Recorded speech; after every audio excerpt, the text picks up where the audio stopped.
తెలంగాణలో జూబ్లీహిల్స్ ఉప ఎన్నిక హీట్ పుట్టిస్తోంది. బీఆర్ఎస్ అభ్యర్థిగా మాగంటి సునీత పోటీ చేస్తున్నారు. మాగంటి సునీతకు కేసీఆర్ బీఫామ్ ను అందజేశారు. కార్యక్రమంలో పలువురు బీఆర్ఎస్ ముఖ్య నేతలు పాల్గొన్నారు.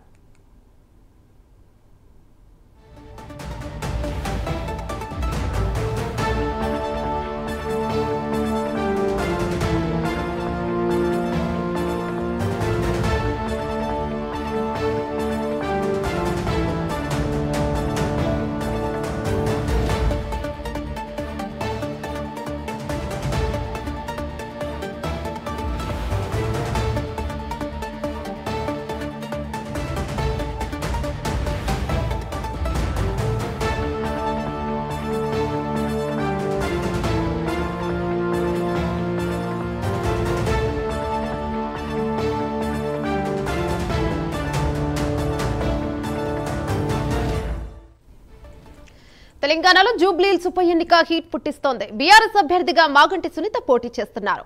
మాగంటి సునీతకు కేసీఆర్ బీఫామ్ ను అందజేశారు. కార్యక్రమంలో పలువురు బీఆర్ఎస్ ముఖ్య నేతలు పాల్గొన్నారు.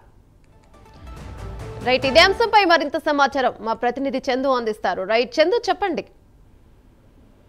జూబ్లీహిల్స్ ఉప ఎన్నికలో బీఆర్ఎస్ అభ్యర్థి మాగంటి సునీతకు బీఆర్ఎస్ పార్టీ అధినేత కేసీఆర్ బీఫామ్ ను అందజేశారు. ఎన్నికల ఖర్చు నిమిత్తం పార్టీ తరఫున 40 లక్షల రూపాయల చెక్కును కూడా అందించారు. ఈ కార్యక్రమంలో మాజీ మంత్రి సబితా ఇంద్రారెడ్డి, అదేవిధంగా పద్మారావు గౌడ్, అమర్పేట ఎమ్మెల్యే కాళేరు వెంకటేశ్వరతో పాటు మరికొంతమంది నేతలు కూడా పాల్గొన్నారు. అయితే రేపు మాగంటి సునీత నామినేషన్ మొదటి సెట్ నామినేషన్ కూడా సాదాసీదాగానే వేయబోతున్నారు. ఈ నెల 19న రెండవ సెట్ నామినేషన్ అట్టహాసంగా వేయాలని కూడా బీఆర్ఎస్ పార్టీ నిర్ణయించింది. ఆ రోజు నామినేషన్ కార్యక్రమంలో కేటీఆర్, హరీష్ రావుతో పాటు పార్టీ నేతలంతా కూడా పాల్గొంటారు.